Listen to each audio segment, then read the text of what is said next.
DUI checkpoints are legal. However, they must follow certain criteria. Let's start by taking a look at some of the primary requirements. There must be specific criteria for stopping vehicles. The criteria may not be based on race or other discriminatory reasons. Officers may not stop vehicles at random unless following a protocol like every third car. The checkpoint must have a specific purpose. Arresting as many drunk drivers as possible is not a legitimate purpose. Police authorities, not individual officers, determine where to set up checkpoints. Drivers must have advanced warning of the checkpoint, and the checkpoint must be blocked off. If you are stopped at a checkpoint and think it violates these criteria, you should still comply with officers. Refusing to comply if the checkpoint is legitimate may cause you to face more significant charges. If you are arrested at a DUI checkpoint, an experienced DUI attorney can closely examine the facts of your case to determine whether the checkpoint was legal. If the checkpoint where you were stopped violated New Jersey regulations, your case could possibly be thrown out. So, what are your rights at a New Jersey DUI checkpoint? Even if you're stopped at a legitimate DUI checkpoint, you still have rights. It is legal to turn around to avoid a checkpoint as long as you don't violate any traffic laws to do so.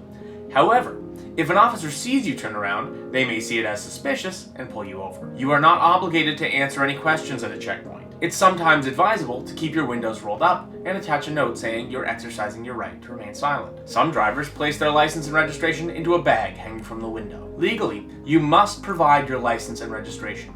You just don't have to answer any questions asked of you. Officers may not search your vehicle unless they have either probable cause or your consent. If an officer asks you to search your car, you should not give your consent. New Jersey is one of the many states with an implied consent law. This means that when you drive a car on a public roadway, you consent to breath, blood, and urine tests. However, there's a caveat.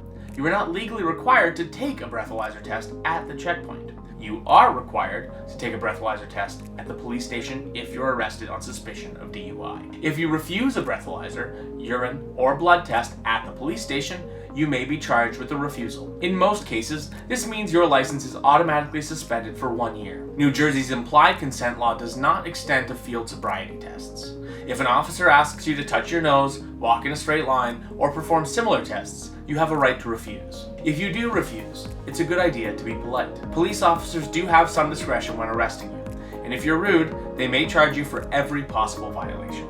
For example, if you're stopped at a checkpoint because you were speeding beforehand, and are then arrested for DUI, an officer might not charge you with speeding if you're polite. However, if you're rude or belligerent, they might give you a speeding ticket as well. If you've been charged with a DUI, having an experienced DUI attorney advocating for you increases your chances of favorable outcomes. This is especially true if you were arrested at a DUI checkpoint, as there's a distinct possibility the checkpoint violated New Jersey law in some way. Steven Ellman has focused on DUI defense for more than 35 years. If you need a DUI defense attorney, get in touch today for a free consultation.